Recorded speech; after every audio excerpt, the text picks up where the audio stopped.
ربیع الاول کا مہینہ جب آتا ہے نا، یہ سمجھے ہمارے لیے ایک پیغام ہے. اس بات کا پیغام ہے، ربیع الاول کا مہینہ رسول اللہ صلی اللہ علیہ وسلم کی ولادت کا مہینہ. آپ دنیا میں تشریف لائیں اور اسی مہینے میں آپ کا وصال ہوا ہے. آپ دنیا میں تشریف بھی اسی مہینے میں لائے اور دنیا سے پردہ بھی آپ نے اسی مہینے میں فرمایا. یہ ہمارے لیے ایک پیغام ہے، ایک میسج ہے. حضور علیہ الصلوۃ والسلام اپنی ولادت کے دن، پیر کے دن روزہ رکھا کرتے تھے. صحابہ نے پوچھا نا کہ آپ پیر کے دن روزہ کیوں رکھتے ہیں؟ آپ نے فرمایا اس دن میری پیدائش ہوئی. آج ہمارے ہاں کیا ہوتا ہے ربیع الاول؟ ہمارے ہاں ربیع الاول کے موقع پہ کیا ہو رہا ہوتا ہے؟ اگر ربیع الاول میں ہم نے کچھ کرنا ہے تو کرنے کا کام یہ ہے کہ اللہ کے رسول کی سیرت کو پڑھیں اور پڑھائیں.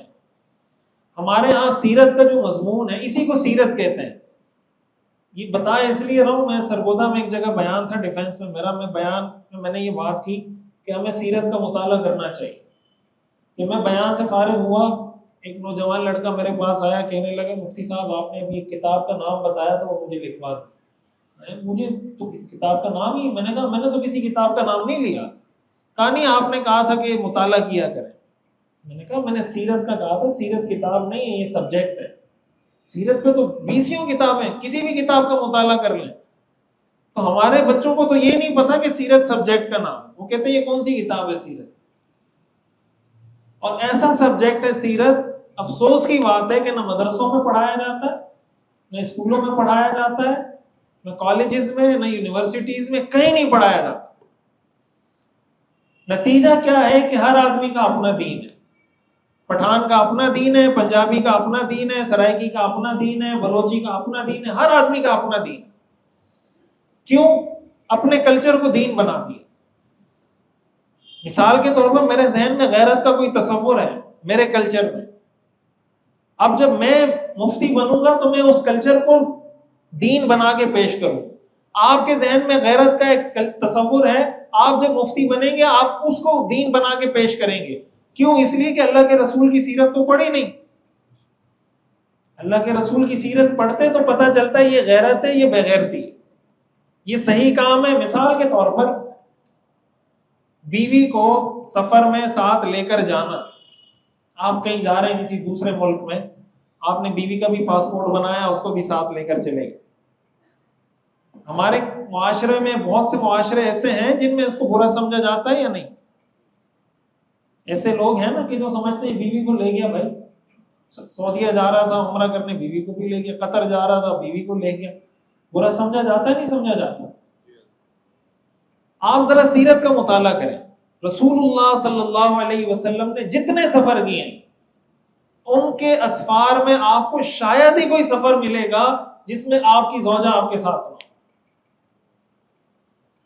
شاید کوئی سفر آپ کو ملے کہ حضور علیہ الصلوۃ والسلام سفر، حتیٰ کہ غزوات میں جنگ کرنے جب جا رہے ہیں، حالانکہ جنگ میں عورتوں کا کیا کام، غزوات کے موقع پر بھی بہت سے غزوات ایسے ہیں جن میں اللہ کے رسول اپنی ازواج کو ساتھ لے کر گئے. حدیث میں آتا ہے نا کہ حضور علیہ الصلوۃ والسلام نے ایک مرتبہ حضرت عائشہ سے فرمایا کہ ریس لگاتے ہیں. تو حضرت عائشہ رضی اللہ تعالیٰ عنہ کی عمر بہت کم تھی، ریس لگائی، حضرت عائشہ آگے نکل گئی. تو پھر کسی غزوے سے واپسی ہو رہی تھی سفر میں، آپ نے پھر صحابہ کو کہا کہ بھائی تم آگے جاؤ. تو آگے نکل کے آپ نے حضرت عائشہ کو کہا پھر ریس لگا. یہ میں یہ خصوصی طور پہ یہ مثال اس لیے دے رہا ہوں کہ اس چیز کو میں واضح کر سکوں کہ کس طرح ہم نے اپنے کلچر کو دین بنایا ہوا ہے. غیرت اور بغیرتی کے معیارات ہمارے ہاں کیا ہے اور شریعت اور سیرت کیا سکھاتی ہے. تو حضرت عائشہ نے کہا، آپ نے کہا دوبارہ ریس لگاتے ہیں. دوبارہ ریس لگائی. حضرت عائشہ کی عمر اس وقت زیادہ ہو گئی تھی، جسم بھاری ہو گیا تھا. تو حضرت عائشہ پیچھے رہ گئی، حضور آگے نکل گئے. حضور نے فرمایا تل کا بھی تل کا، یہ اس کے بدلے میں ہوگی. یہ ریس لگا رہے ہیں کون اپنی بیوی کے ساتھ؟ اللہ کے رسول. یہ صحیح بخاری صحیح مسلم کی روایات ہیں، کوئی ضعیف روایات نہیں سنا رہا. اپنی بیوی کے ساتھ کون ریس لگا رہا ہے؟ اور آج اگر کوئی مولوی صاحب، کسی مولوی صاحب کے بارے میں پتہ چل جائے کہ اپنی بیوی کے ساتھ پارک میں واک کر رہا تھا، کسی مفتی صاحب کے بارے میں، امام صاحب کے بارے میں آپ کو پتہ چل جائے کہ وہ اپنی بیوی کے ساتھ کیا کر رہا تھا، واک کر رہا تھا تو آپ اس کے پیچھے نماز پڑھنا ہی چھوڑ دیں گے؟ اپنا دین ہے نا اپنا. وہ ابھی لے گئے تھے نا اسپیکر، یہ ناجائز ہے. ناجائز ہونے کا فتویٰ آپ کو مفتی صاحب دیں گے؟ آپ دیں گے فتویٰ کیا چیز جائز ہے کیا چیز ناجائز ہے؟ کون بتائے گا؟ بیوی کے ساتھ پارک میں واک کرنا جائز ہے یا ناجائز ہے، یہ آپ کا کلچر بتائے گا یا سیرت بتائے گی؟ تو آج وہ اپنے کلچر کو ڈومینیٹ کرتے ہیں کہ نہیں میں چونکہ پٹھان ہوں مثال کے طور پر، میں بلوچ ہوں، میرے کلچر میں یہ چیز ٹھیک نہیں ہے. بھائی آپ کا کلچر جائے بھاڑ میں یار، ہم آپ کے کلچر کے پابند ہیں. کلمہ ہم نے پڑھا لا الہ الا اللہ محمد الرسول اللہ، محمد ہمارے رسول ہیں صلی اللہ علیہ وسلم. کوئی کلچر ہمارے لیے قابل عمل نہیں ہے اگر وہ دین سے ٹکراتا ہو، چاہے وہ میرا کلچر ہو چاہے وہ آپ کا کلچر ہو. اب آپ مجھے بتائیں اگر ہم اس کلچر پہ آ جاتے ہیں تو ہمارے مسائل حل ہوں گے نہیں ہوں گے؟ اب ہمارے ہاں جس طرح بیویوں کو گھر میں رکھا جاتا ہے، خصوصاً جو دیندار لوگ ہوتے ہیں، جس طریقے سے گھر میں قید کر کے رکھا ہوا ہے بیویوں کو کہ گھر سے بلا ضرورت نکلنا جائز نہیں ہے. ٹھیک ہے بلا ضرورت نکلنا جائز نہیں ہے تو ضرورت کے وقت تو نکالو ان کو. اگر وہ واک نہیں کر رہی اور ڈاکٹر کہہ رہے ہیں کہ بھائی یہ واک نہیں کرے گی تو اس کا یہ مسئلہ ہو جائے گا، اس کا وزن بڑھ رہا ہے، یہ ہو رہا ہے وہ ہو رہا ہے، واک تو کرواؤ اس کو. اب اگر کوئی مفتی صاحب یہ کہہ دے گا اور سامنے کوئی مقتدی پٹھان ہوگا، میں خود بھی پٹھان ہوں اس لیے یہ بات کہہ رہا ہوں، کوئی یہ نہیں کہے کہ پٹھانوں کے بارے میں خود پٹھان ہوں، وہ آگے سے کہے کہ یہ تو مفتی صاحب مجھے کہہ رہے ہیں بیوی کو واک کراؤ. تو بھائی مفتی صاحب کہہ رہے ہیں تو جائز چیز کے بارے میں آپ کو وہ سیرت سے یہ آپ کو سیرت کا یہ واقعہ نہیں پتا، مفتی صاحب کو یہ واقعہ پتا ہے، تو آپ نے یہ فیصلہ کیوں کیا ہوا ہے کہ میں اپنے کلچر کو دین بناؤں؟ تو سیرت کا جو مضمون ہے نا، میں یہ گزارش کروں گا، یہ جھنڈے لگانے سے، لائٹیں لگانے سے، جشن منانے سے اللہ کے رسول کے ساتھ عشق کا اظہار نہیں ہوتا. اللہ کے رسول کے ساتھ عشق کا اظہار ہوتا ہے عید میلاد النبی منانے سے نہیں، نبی کو منانے سے. اللہ کے رسول کیسے راضی ہوں گے؟ جب ہم نبی کو منائیں گے، نبی کو راضی کریں گے. نبی راضی کس سے ہوں گے؟ بھائی مثال کے طور پر کوئی آدمی ہے جو پورا سال اپنے والد کے ساتھ بات ہی نہیں کرتا، نہ والد کی کوئی بات مانتا ہے، نہ والد کی خدمت کرتا ہے، نہ اس کو خرچہ دیتا ہے، اور جس دن والد کی برتھ ڈے ہوتی ہے کیک لا کر کاٹتا ہے ابا کے لیے کہ ابا آپ کی برتھ ڈے منا رہا ہوں میں، اور گھر میں لائٹیں لگاتا ہے. ابا اس سے خوش ہوں گے یا اس بیٹے سے خوش ہوں گے جو کوئی برتھ ڈے نہیں منا رہا لیکن پورا سال خدمت کرتا ہے؟ کس سے خوش ہوں گے؟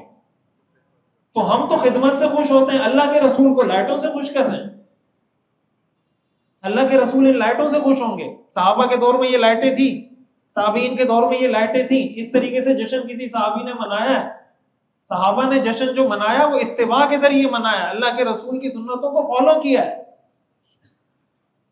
دین کے اندر اپنی طرف سے اگر کوئی چیز ایجاد کریں گے اس کی برکت آپ کو نہیں ملے گی، اس میں آپ دین سے دور ہوں گے. حدیث میں آتا ہے نا کہ قیامت کے دن حوض کوثر پر آپ علیہ الصلوۃ والسلام کھڑے ہوں گے اور آپ کے امتی آ کر حوض کوثر سے پانی پی کر جا رہے ہوں گے. کچھ لوگ آ رہے ہوں گے اسی طرح نمازی.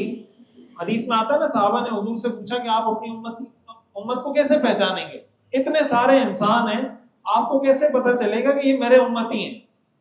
آپ نے فرمایا کہ میرے جو امتی ہیں وہ غر محجلون، ان کے جو سجدے کے نشانات ہیں ان کے جسم پہ وہ چمک رہے ہوں گے.